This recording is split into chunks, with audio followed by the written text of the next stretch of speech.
Alléluia. Que la paix et la grâce du Seigneur nous soient multipliés au nom de Jésus. Ici votre serviteur Enoch Blondé.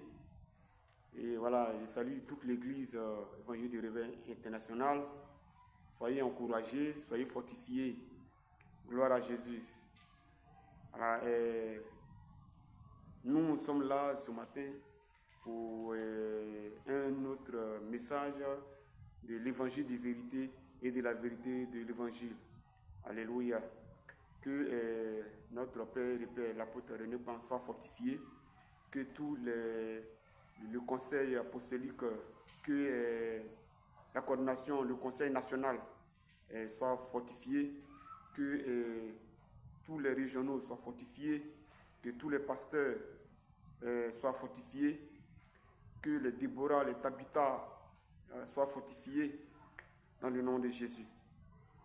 Voilà, je suis là ce matin pour un autre thème et que tous les chrétiens soient fortifiés. Alléluia. Gloire à Jésus. Et moi-même, je suis déjà fortifié parce que je dis, maman nous a devancés. Alléluia. Elle ne nous a pas quittés. Voilà. Donc, je me réjouis déjà du fait qu'elle nous a devancés. Gloire à Jésus. Voilà. Nous sommes là à notre message évangile de vérité et vérité de l'évangile.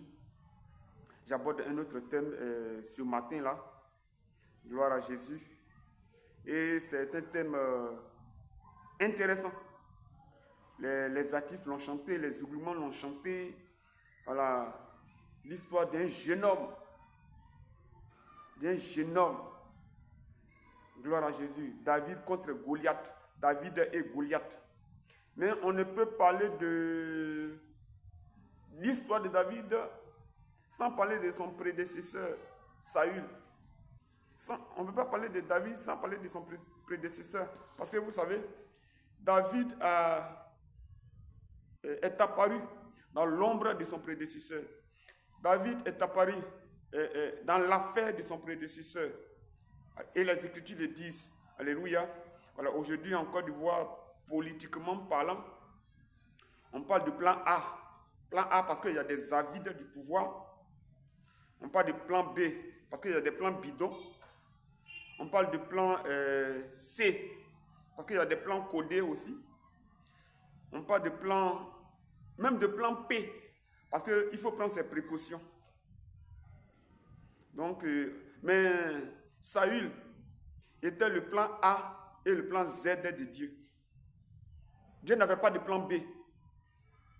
Et c'est ta Bible qui le dit.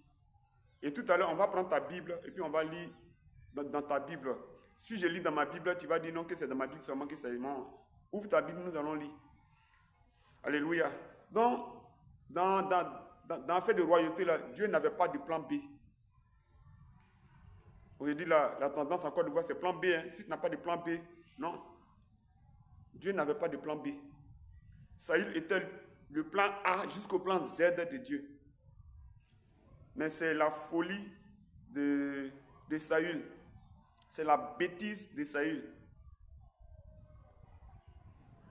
qui a engendré le plan B de Dieu. Et dans la suite de la vidéo, bon, peut-être aujourd'hui c'est l'introduction ou la première partie, voilà, mais dans la suite de cet enseignement-là, on va voir tout ça. Alléluia. Gloire à Jésus. Donc, plan B, plan P, plan A, bon.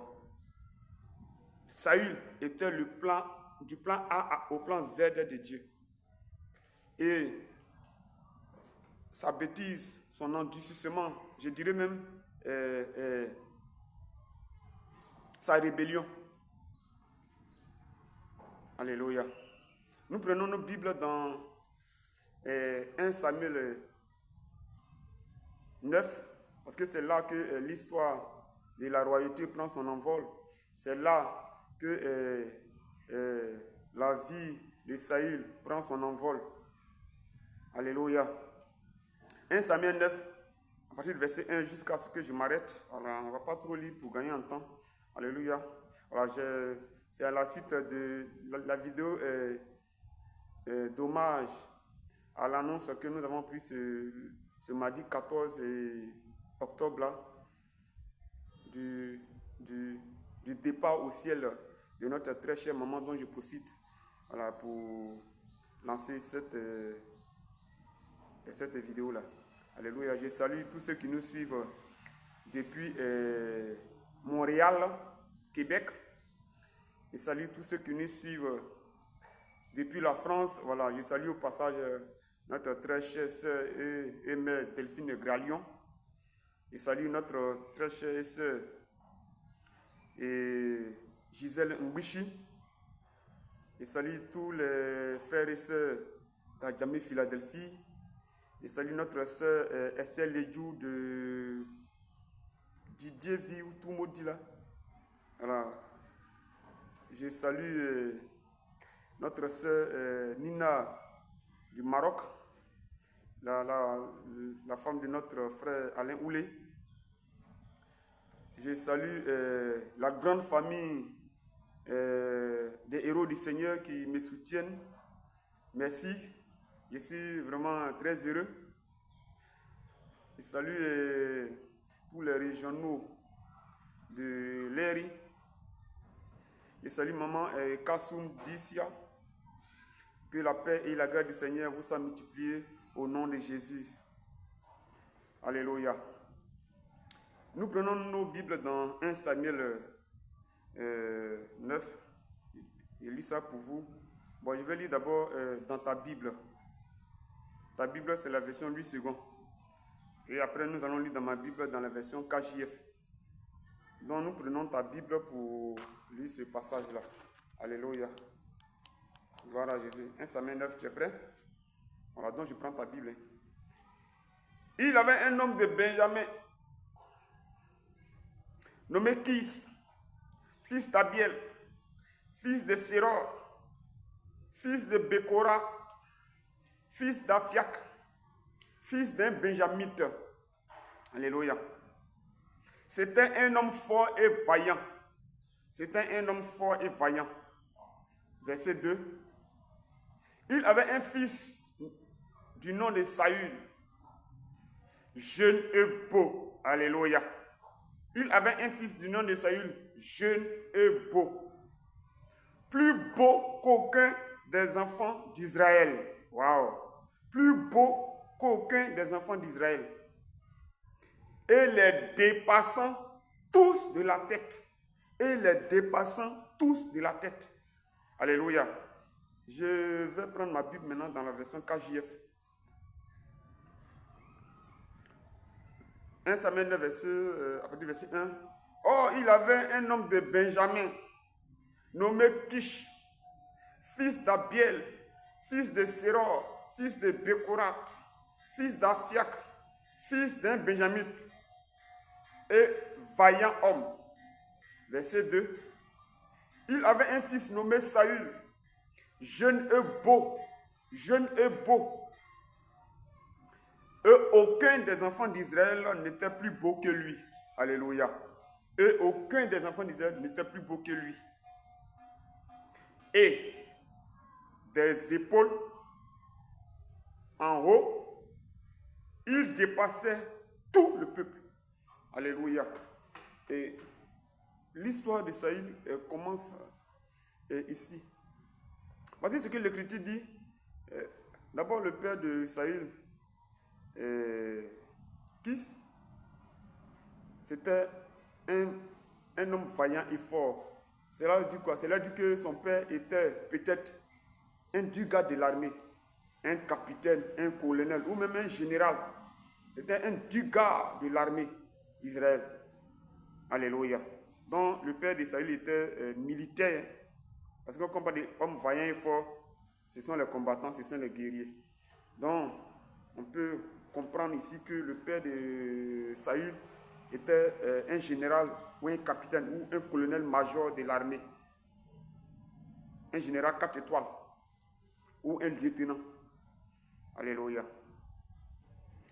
Et Saül, il était jeune et beau. Et donc je bénis toute la Gérissie, tous les jeunes chrétiens évangéliques de la FESI, de toutes les organisations chrétiennes en Côte d'Ivoire. Voilà, alléluia, gloire à Jésus.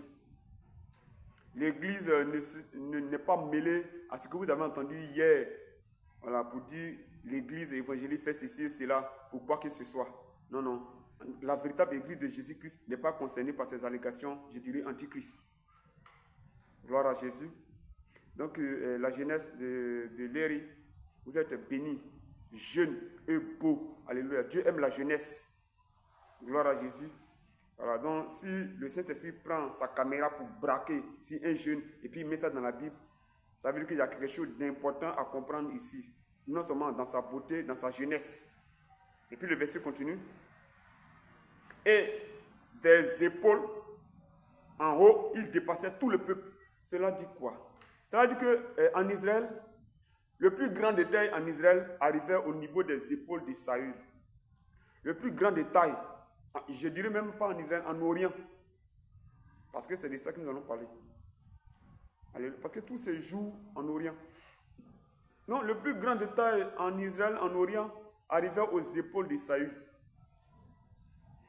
Cela dit quoi? Saül était un géant. Saül était un géant. Il était beau. Il était d'abord jeune. Il était beau et il était un géant. Il n'y a pas quelqu'un qui est plus grand de taille en Orient à l'époque que Saül, en Israël que Saül. Mais écoutez, Dieu c'est le sélectionneur par excellence. Et puis je suis surpris que le premier critère de sélection du premier souverain d'Israël, du premier roi d'Israël, c'est l'apparence qui est mise en avant. Bon, comment comprendre ça? On dit Dieu ne regarde pas à l'apparence, Dieu regarde au cœur. Mais le premier critère de sélection du premier roi d'Israël, du premier souverain, c'est l'apparence qui est mise en avant. La beauté, la jeunesse. La jeunesse, c'est vrai, c'est la fougue, c'est la force. C'est l'intelligence vive. Alléluia. Gloire à Jésus. Joël dit quoi? Vos jeunes gens, vers la fin, je répandrai mon esprit si vos jeunes gens auront des visions, yeux clairs, en plein midi, en plein soleil. Alléluia. Et puis vos vieux là, ils vont dormir, et puis ils vont rêver, ils vont songer. Mais vos jeunes là, ce n'est pas rêve, ce n'est pas songe, c'est vision. La réflexion active. Alléluia. La sagesse, la fougue, la compétence. Avant, quand nous étions encore au collège, nous, on a pensé que faire des pasteurs là, c'était pour les tontons. C'était pour les tontons, c'était pour les vieux pères. Moi, c'est en 2003, quand j'étais en seconde. En tout cas, depuis très longtemps. Hein, mais c'est en 2003 que vraiment, c'était mis en plein jour, en plein midi. Voilà. La vocation. Mais j'étais en seconde. Ah, Dieu a fait qu'il y avait un élève de seconde pour être pasteur. Un élève de seconde. Non, ça c'est non. Voici les tontons là, il faut les prendre pour être pasteur. C'est moi un élève de seconde là. À faire des pasteurs. Je viens à peine d'avoir BPC. Et puis j'ai fait quoi à faire des pasteurs? Non, Dieu. Il faut voir ailleurs. Voici le vieux père là. Les diacres, les anciens là, c'est eux qui doivent être les pasteurs. Bon, je ferme la parenthèse. Alléluia. Donc, Dieu aime la jeunesse. Alléluia. Et aujourd'hui, là, les jeunes footballeurs, là, quand un jeune footballeur, on est content. Mais un jeune pasteur, on regarde avec un œil. Il est trop jeune pour être pasteur. Qu'est-ce que nous n'avons pas entendu? Il n'a même pas encore 40 ans et puis il est pasteur. Mais quand les éléphants jouent là, les jeunes que vous supportez là, ils ont quel âge? Il y en a qui ont 17 ans. Ils sont dans des clubs internationaux. Là, c'est pas... gloire à Jésus. Premier critère de sélection d'un roi. L'apparence. Le physique. La beauté. La jeunesse. Autre critère encore de sélection. Le plus grand détail en Orient. Donc, je dis que Et je me convainc pour dire quoi? Je suis convaincu. Hein? Saül était un géant. Si Saül était plus beau en Israël, si Saül était un très jeune, et si Saül était très grand, était un géant, je me convainc pour dire que Saül, d'abord, il était plus beau que Goliath. Il n'y a pas de match entre beauté de Saül et beauté de Goliath. Saül était plus jeune que Goliath. Donc, il n'y a pas de match dans l'affaire de âge là. Il était plus jeune. Ça veut dire que Goliath dépassait Saül en âge. Si ça était plus grand de taille, plus beau, plus joli, c'était un baillon, un Woody. Alléluia. Voilà. Yeka Gonka, c'était un garçon. Gloire à Jésus. Et c'était un Yahshua. Gloire à Jésus. Et donc, si la Bible a écrit ça, ça veut dire que Saül dépassait Goliath en taille. Donc, il était plus costaud que Goliath. Il était plus grand de taille que Goliath. Gloire à Jésus. Et c'est ce que la Bible dit. Il y avait Goliath qui était le champion du monde. Des Philistins, des Palestiniens. Goliath, champion du monde, champion des Palestiniens, champion des Philistins. Mais il y avait le champion de Dieu, le champion d'Israël, qui était Saül. Mais le champion de Dieu sera toujours, va battre tous les records. Alléluia. Gloire à Jésus. Donc c'était, bon, c'est vrai, on a chanté David comme Goliath. Quand vous êtes dans une position de faiblesse, voilà, vous dites que vous mettez dans la pensée, dans la peau de David, et puis celui qui est en face de vous, qui a toutes les armes, qui a tout ce qu'il faut, lui il est comme Goliath.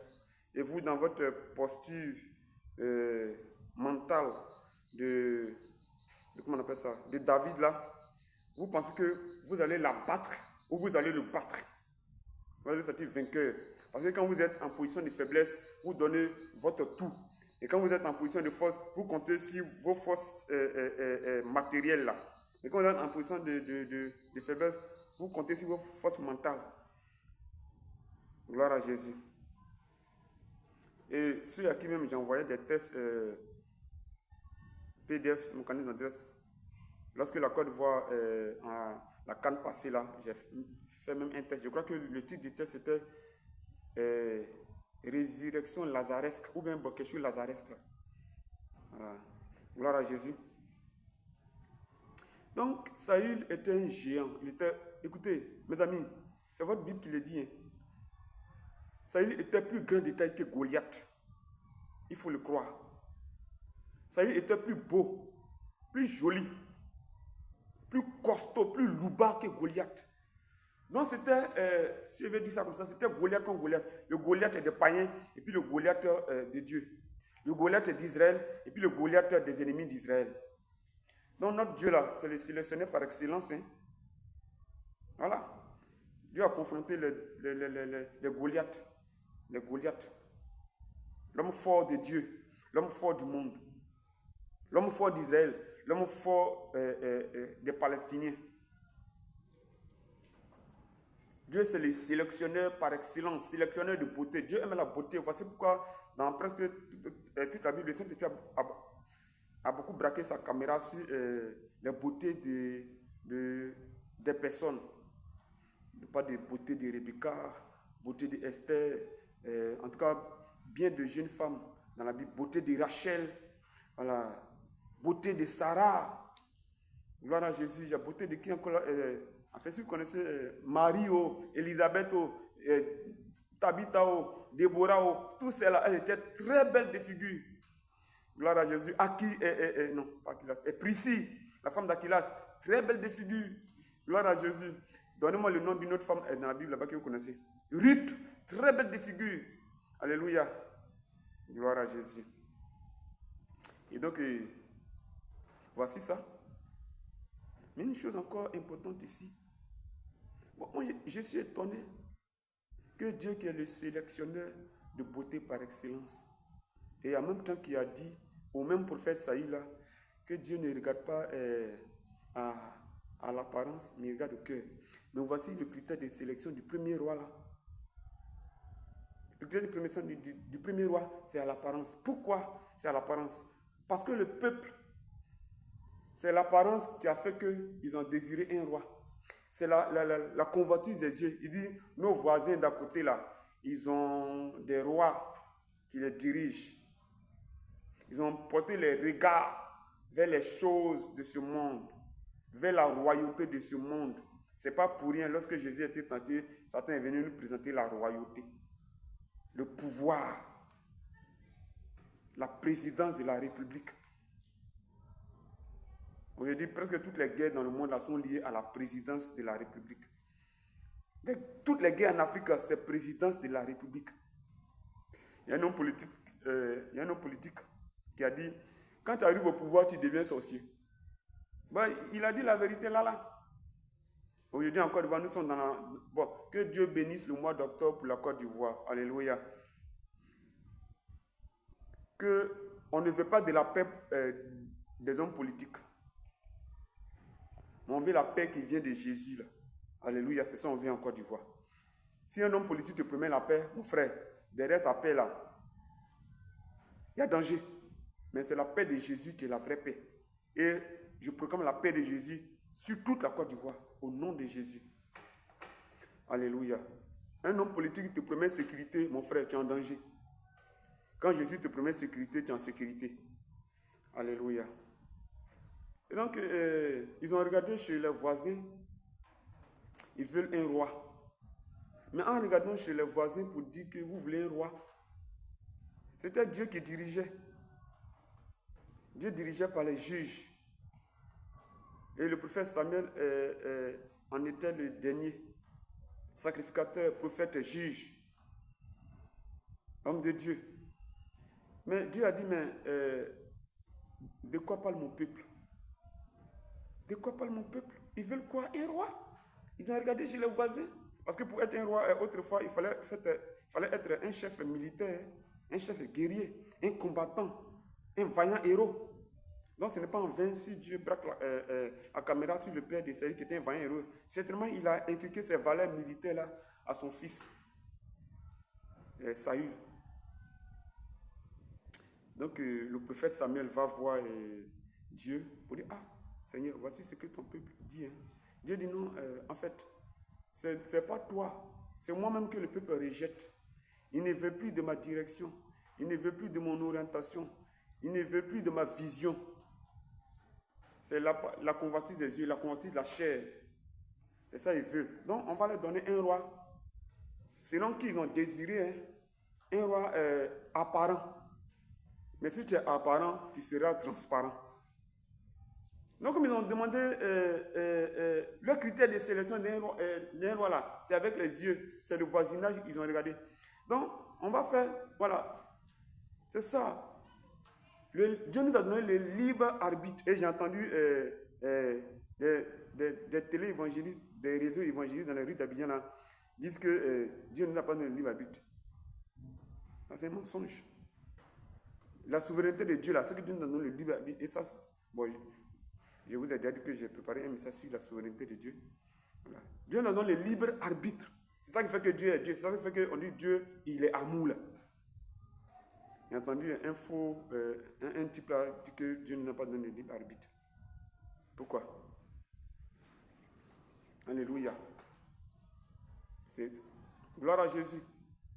Donc Dieu a dit, bon, on va leur donner un roi comme ils ont désiré, par l'apparence là. Donc, le premier critère de sélection du premier roi, c'est l'apparence. Si tu es apparent, forcé, tu seras transparent. Donc, Dieu a dit, bon, d'accord. Malgré ça, mais c'est le peuple de Dieu. Dieu n'abandonne pas son peuple. Malgré qu'ils ont fait cette bêtise, cette erreur-là, mais Dieu était avec son peuple parce que Dieu ne veut pas livrer son peuple à la merci de l'ennemi. Donc, comme ils ont regardé ailleurs, Dieu aussi, il a fait, malgré son peuple, mais il a fait quand même. Il a fait une sélection, une bonne sélection, bien sûr. Beau, jeune, vaillant, grand de taille, costaud, plus costaud que Goliath. Je vous dis la vérité. C'est ce que ta Bible dit. Je vais relire le passage là pour toi. 1 Samuel 9, verset 2. Il avait un fils du nom de Saül, jeune et beau, plus beau qu'aucun des enfants d'Israël, et les dépassant tous de la tête. Et la version KJV dit, des épaules en haut, il dépassait tout le peuple. Ça veut dire quoi? Ça veut dire que le plus grand État, comme je l'ai déjà dit, le plus grand État en Israël arrivait aux épaules de Saül. Donc ça veut dire que Saül était le plus grand État en Orient, le plus costaud en Orient. Il dépassait Goliath en forme, en taille, en beauté, en muscles, en poids. Et dans les autres parties de cette vidéo-là, nous allons bien détailler cela. Alléluia. Gloire à Jésus. Mais qu'est-ce qui s'est passé après? Alléluia. Qu'est-ce qui s'est passé après? Nous allons aller rapidement. Voilà. C'est l'introduction. Ou si vous voulez, la première partie. Donc, on va sauter beaucoup de parties. Et puis, c'est dans la suite des vidéos là. Voilà. J'ai dit, c'est de David que je veux parler. Mais j'introduis cela par son prédécesseur. Alléluia. Et le thème que je vais donner, c'est qu'en était-il de Saül, le prédécesseur de David? Voilà. Qu'en était-il de Saül, le premier souverain d'Israël? Qu'en était-il de Saül? Alléluia. Mais en fait, la leçon, c'est sur la vie de David. C'est la vie de David. Mais on ne peut pas parler de David sans parler. Si tu as fait ça, tu as fait une grave erreur. Bon, on va dire quoi? Théologique. Voilà. Comment on appelle ça même? C'est ce que les théologiens disent quand on veut enseigner. Bah, je crois que c'est herméneutique, non? Voilà, un truc comme ça. Voilà. Tu as fait une grave erreur d'herméneutique. Gloire à Jésus.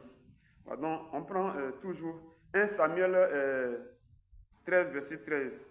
Alléluia. 1 Samuel 13, verset 13. Je lis la parole du Seigneur dans ta Bible, dans la version Louis II, la version populaire. 1 Samuel 13, verset 13. Vous devez comprendre quelque chose ici. Et puis bon, voilà. Bon, je ne sais pas si... peut-être que d'autres ont beaucoup entendu ça, ou bien d'autres n'ont pas du tout entendu ça. Bon, moi, personnellement, je n'ai jamais entendu ça. Que ce soit dans le message que j'écoute ici, mais dont on m'a prêché, ou bien sur les réseaux sociaux. Je n'ai jamais entendu que... pourtant, c'est écrit que Saül était plus grand d'État en Israël que personne. Il dépassait tout le monde. Voilà. Et l'Écriture le dit. C'est écrit noir sur blanc dans ta Bible. Voilà. Peut-être que je ne veux pas avoir cette prétention, même prévaloir. Voilà. Je sais que peut-être d'autres l'ont dit, mais bon. Peut-être que ceux qui ont dit là, je n'ai pas encore entendu ça. Puis bon, alléluia. Ou bien, mais peut-être aussi que tu as entendu, donc ce que je dis n'est pas nouveau, mais peut-être aussi que ce que je dis, c'est tout nouveau pour toi. Et comme je l'ai dit, l'émission, c'est la vérité de l'évangile et l'évangile de vérité. Alléluia. Mais je sais que ça fait du bien à quelqu'un quelque part là-bas. Donc, si tu es jeune, il faut dire amen là-bas. Et puis, tu es jeune, tu es beau, hein, mon frère. Tu es belle, hein, ma soeur. L'Écriture dit dans Psaume 139, verset 14.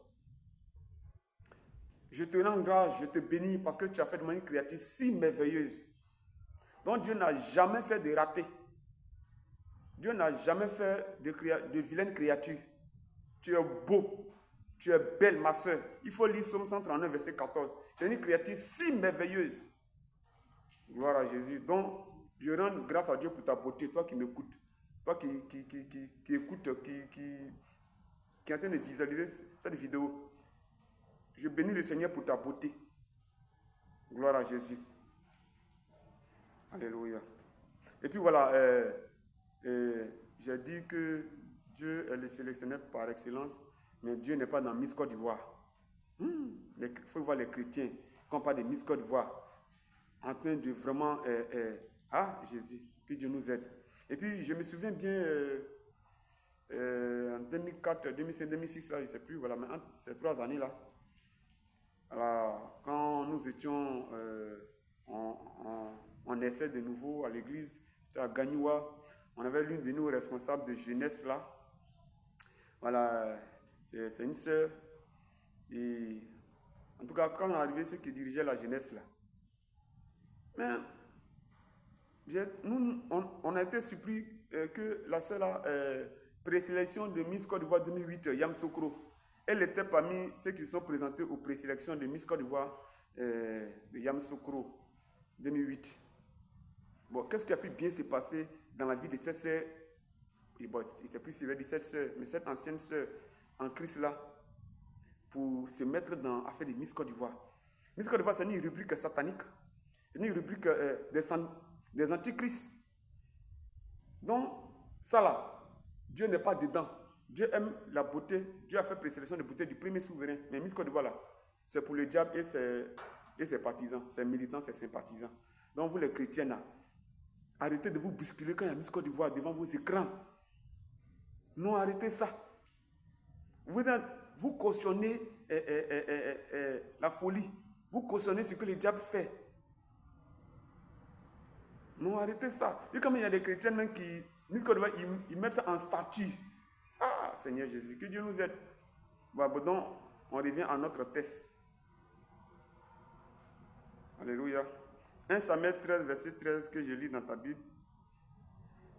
Samuel dit à Saül, tu as agi en insensé. Tu n'as pas observé le commandement que l'Éternel, ton Dieu, t'avait donné. L'Éternel aurait affermi pour toujours ton règne sur Israël. Alléluia. Gloire à Jésus. Voici ce qui est écrit. Samuel dit à Saül, tu as agi en insensé. Dans le verset 4, alors Samuel dit à Saül, tu as agi follement. Tu n'as pas gardé le commandement que le Seigneur, ton Dieu, t'avait donné. Car le Seigneur eut maintenant affermi ton règne sur Israël à toujours. Alléluia. Ce passage-là, il est petit, mais il est puissant. Hein? Gloire à Jésus. Qu'est-ce que nous allons comprendre ici? D'abord, j'explique la folie du roi. Le roi Saül, il était roi. Il était de la tribu de Benjamin. Il n'était même pas de la tribu de Lévi. Et donc, il a fait vraiment de grandes conquêtes, de grandes batailles. Ici, là, on était seulement à 2 ans de règne. Et si je vais actualiser ça aujourd'hui, hein, voilà, il a fait 2 ans, après 2 ans seulement de règne. C'est là que le prophète est en train de parler. Donc, si je vais actualiser ça, je vais dire, il a fait 2 mandats, après 2 mandats seulement. Après 2 ans de règne, donc, moi, je ramène ça toujours en actualité, hein. Voilà. Après seulement 2 mandats, il a été rejeté. Parce qu'il a fait de folie. Une grosse bêtise. Ce qu'il ne devait pas faire, c'est ce qu'il a fait. Il a violé complètement le commandement de l'Éternel. Il a violé la loi. Il a piétiné le commandement de l'Éternel. Il a piétiné la loi. Si je vais actualiser, je vais dire qu'il a violé la constitution. Parce que la Bible, c'est notre constitution spirituelle. La Bible, c'est la constitution. Donc, il a violé la loi de Dieu, il a violé le commandement de l'Éternel, il a violé la constitution de Dieu. Après seulement 2 ans de règne, ou si vous voulez, après seulement 2 mandats. Et pas de Saül. Hein. Je dis bien que je parle de l'évangile de vérité et la vérité de l'évangile, la parole de Dieu. Hein. Alléluia. Voilà. Donc, ne faites pas de commentaires. Gloire à Jésus. Voilà. Donc, voici ça. Et puis, le prophète, bon, j'explique sa violation, son horreur. Alors, comment le prophète, pourquoi Dieu l'a rejeté? J'ai dit, il a violé la loi, il a violé la constitution de Dieu, il a violé le commandement de l'Éternel, sa bêtise, son horreur. D'abord, il est allé en guerre, comme je l'ai dit, il a fait de grandes conquêtes, de grandes batailles. Et ils sont allés en guerre quelque part là-bas. Le prophète a dit de tuer tout le monde, poulet au mouton au, cabri au, bœuf au, enfant, bébé même là, bébé là, tué. C'est pas l'homme. L'homme au tué, femme, tué tout le monde. Alléluia. Donc lui, il va en guerre. En tout cas, ils ont remporté la victoire. Et puis lui, la convoitise des yeux là, la convoitise de la chair là, il a regardé les veaux gras, les brebis grasses, les belles femmes, les jeunes filles, toutes belles là. Bon, les fraîchenies là. il a mis ça, il a tout pris. Les veaux gras là, il a pris. Les femmes là, il a pris ça pour mettre ça dans son harem. Voilà. Et puis, le roi va, il présente, il dit, ah, monsieur le prophète de Dieu, on a eu la victoire, on bénit le Seigneur, Dieu nous a fait grâce, on a eu la victoire. Et il a caché les bœufs, les moutons, les cabris là. Les femmes là, il a mis ça dans son harem là-bas. Les fraîchenis là. Maintenant, Dieu a piqué les bœufs là. Ils ont commencé à bêler. Mais, le prophète dit, mais qu'est-ce que j'entends là? C'est quoi ce bêlement là? Il dit, non, voilà, on est parti, on a pris des trucs, donc on a pris. Dieu dit, le prophète dit, mais je te dis de tout Dieu, pourquoi tu fais ça? Bon, ça c'est d'abord une première erreur. Deuxième erreur, le prophète a donné rendez-vous. Il devait venir faire les sacrifices, voilà, pour le peuple, pour le roi lui-même, pour tout le peuple, pour la nation, pour le pays. Alléluia. Donc le prophète, il est allé dans son village, il a dit, je viens dans 7 jours. Mais il n'a pas dit, je viens à quelle heure, si je viens à 7 heures, si je viens à 8 heures, à 10 heures, à 13 heures, à 14 heures, à 15 heures, à 17 heures même, ou bien 18 heures, il n'a pas dit ça. Il dit, bon, aujourd'hui est mardi 14 octobre, donc si dans 7 jours, on peut dire que ça sera lundi prochain ou mardi prochain. Voilà, donc bon, on prend lundi. Il dit, je viens dans 7 jours. Ah, je viens, à partir de ces 14 là, je viens dans 7 jours. Donc si on prend lundi, donc si le prophète doit venir lundi, c'est que c'est lundi il vient. Et quand le prophète, habituellement, peut-être, il avait l'habitude de venir à 7 heures ou à 6 heures parce qu'il venait très tôt. Donc très tôt là, c'est entre 6 heures et 7 heures. Donc quand le prophète dit qu'il vient à 7 heures, à 6h45, il est là. S'il dit qu'il vient à 10 heures, à 9h45, il est là. Mais le jour-là, il a dit très tôt. Donc on s'attendait à son heure habituelle, 7 heures ou 6 heures. Mais le jour-là, 7 heures, il n'y a pas de prophète. 10 heures, prophète Samuel n'est pas là. 13 heures, prophète Samuel n'est pas là. Et 16 heures, prophète Samuel n'est pas là. 17 heures, le prophète n'est pas là. Donc le prophète a dit, ah mon frère, moi je m'en vais à la maison. Voilà. Non, je m'en vais à la maison, 17 heures là. Donc le peuple a commencé à se disperser. Donc Samuel, qui était déjà, non, pas Samuel, Saül, qui était déjà rejeté après 2 ans de règne, ou après 2 mandats, qui était déjà rejeté. Donc, il n'était plus convaincant. Le peuple même, peut-être ils ont appris que Dieu a rejeté le prophète, mais quand même, il était roi. Il était quand même le roi. Il a régné 40 ans, mais après 2 ans de règne, c'est fini, Dieu l'a rejeté. Donc, il forçait son règne. Il forçait, mais il n'était plus convaincant. Le peuple avait, d'une certaine manière, tourné dos. Mais quand même, c'est toi qui es là. Il n'avait plus vraiment l'approbation. Si tu n'as plus l'approbation de Dieu, mais tu n'auras pas l'approbation du peuple.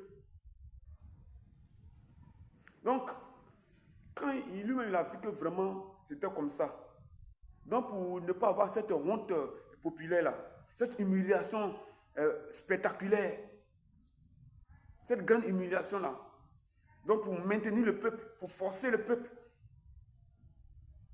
à les suivre. C'est moi, je suis le roi de tous les Israélites. C'est moi, je suis le roi de tous les Israélites. Donc venez, je vais faire les sacrifices. Attendez, le prophète n'est pas là. Oui, c'est vrai, mais après Dieu en Israël ici, c'est moi le roi. Donc, il a forcé le peuple à l'aimer. Il a forcé le peuple à être là. Et il a commencé à faire des sacrifices. Voici que le prophète se pointe. Peut-être que si le prophète n'est pas venu à temps, peut-être qu'il est tombé en extase là-bas. Il était en prière ou bien il était en extase et puis vraiment le Saint-Esprit vraiment l'a conduit un peu très loin. Ou bien peut-être qu'un ange est venu le soulever pour le jeter dans un autre village parce qu'il avait prophétie à donner dans un autre village comme il a fait avec Philippe là. Ou bien peut-être que en tout cas le prophète était quelque part là-bas. Et puis peut-être que de là où il était, Dieu l'a soulevé pour le faire descendre là où on devait faire des sacrifices. Enfin, je suis en train de peu extrapoler, mais j'explique la vérité de l'évangile et l'évangile des vérités. Alléluia. Donc le prophète arrive, il voit que le roi est en effet. Il dit, mais qu'est-ce qui se passe? Il dit, non, comme tu ne venais pas là, donc comme le peuple se dispersait là, donc pour maintenir le peuple auprès de moi, pour dire au peuple que vraiment je fais toujours la volonté de Dieu, pour dire au peuple que je suis toujours le roi, pour dire au peuple que Dieu est toujours avec moi, pour forcer le peuple à l'aimer, malgré qu'il était le roi, le souverain, le président. Il a fait les sacrifices. Il a violé la loi de Dieu. Il a violé le commandement de Dieu. Il a violé la constitution. Et le prophète dit quoi? 1 Samuel 13, verset 13, qu'on a dit tout à l'heure. Tu as agi en insensé. Tu as agi en insensé. Est-ce qu'actuellement, là où on est là, à l'heure où nous sommes là, dans cette période-là, on peut dire à quelqu'un, à un souverain, à un roi, à un président, à un chef d'État, un chef suprême de l'armée, que tu agis en insensé. Allez là, tu vas dire ça. Ah, mon frère, au Kabako. Bangban est là, faut t'amuser. Tu vas prendre ta dose. Allez là, on peut dire ça à un roi, que tu agis en insensé. Et puis, qui dit ça? C'est le prophète. Et le prophète avait le droit de dire ça. Même le peuple avait le droit de dire ça. Alléluia. Parce que c'est le prophète là. C'est lui qui t'a consacré roi. Toi, tu courais derrière tes moutons et tes brebis égarés là. C'est à moi, le prophète, Dieu a donné la révélation pour te consacrer, pour te dire que c'est toi le prochain roi. Enfin, le premier roi, le futur roi. C'est moi qui t'ai consacré roi. C'est moi qui t'ai établi roi. Et puis même quand j'étais en train de te consacrer là, tu allais te cacher. J'ai dit, puis on t'a déniché de ta cachette. C'est moi qui t'ai consacré roi. C'est moi qui t'ai baptisé du Saint-Esprit. On dit, est-ce que ça y est, le type a mis le prophète? Voilà. Malgré qu'il était apparent et transparent, là, mais Dieu était avec lui. Parce que c'est le peuple de Dieu. C'est le peuple de l'Alliance. Donc le prophète avait le droit de dire, tu agis en insensé. Il faut t'amuser à là, tu vas dire ça. Même s'il a violé le commandement de l'Éternel. Même s'il a violé la constitution. Allez là. Donc le prophète lui dit ça. Parce qu'il avait le droit de le dire. On va obéir à Dieu ou même aux hommes. Le prophète a obéi à Dieu. Il a dit, tu agis en insensé.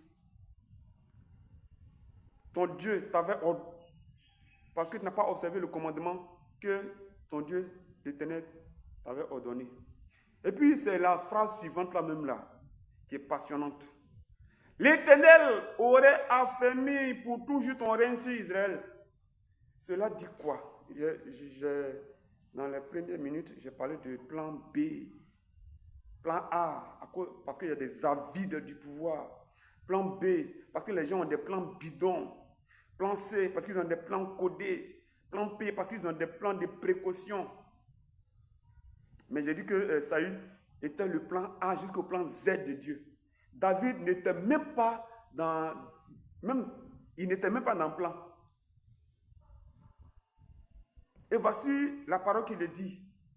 L'Éternel aurait affermi ton trône pour toujours sur Israël. Ça veut dire quoi? Ça veut dire que normalement, on allait, aujourd'hui là, on allait dire, Batimée allait dire, Jésus, fils de Saül. C'était la lignée de Saül jusqu'au premier avènement de Jésus, jusqu'au deuxième avènement de Jésus. Donc on allait dire de Jésus, Jésus, fils de Saül. Jésus allait quitter dans la lignée de Saül. Bon, ça là, bon, je ne sais pas si vous avez bien entendu ça, mais je ne vais pas avoir cette prétention, cette présomption, me prévaloir de dire que c'est moi ceux qui le disent. Non, ta Bible dit. Et je sais bien que, voilà, il y a d'autres qui l'ont déjà dit, mais bon, peut-être que vous n'avez pas encore entendu ça, ou même peut-être que c'est là, mais ça sera peut-être trop, vraiment trop scandaleux. Bon, je ne sais pas. Mais bon, et puis, les théologiens là, aujourd'hui, il y a beaucoup d'hérésies dans le corps de Christ. C'est la faute des théologiens. Tous les hérésies qui vraiment pilulent dans le corps de Christ aujourd'hui, là, c'est les théologiens qui ont provoqué tout ça. C'est les théologiens qui ont créé tout ça. Mais voici la vérité. L'Éternel, ton Dieu, aurait affermi ton trône pour toujours. Donc, ça veut dire que le siège royal, là, c'était toute la lignée de Saül jusqu'à Jésus. Donc, dans Matthieu 1, verset 1, qui parle de la généalogie de Jésus, puis dans les autres passages de la Bible, on parle de généalogie. On allait compter la généalogie de Jésus à partir de Saül. Mais à cause de quoi? 2 ans de règne seulement. Après 2 ans de règne, il a fait cette grave bêtise-là.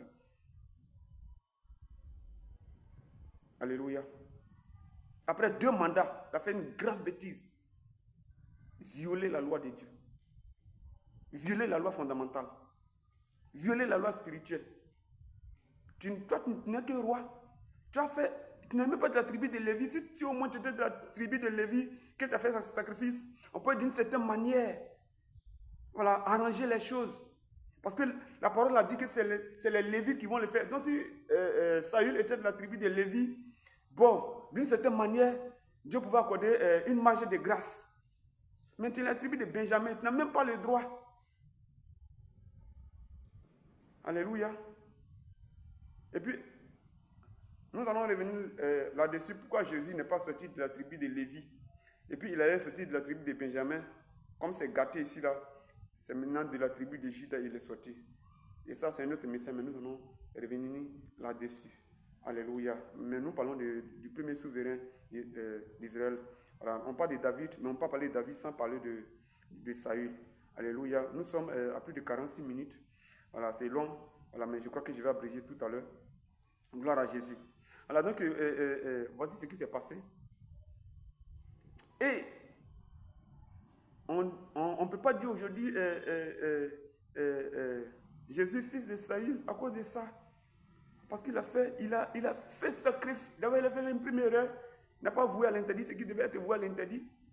Il est venu encore ajouter encore à sa bêtise.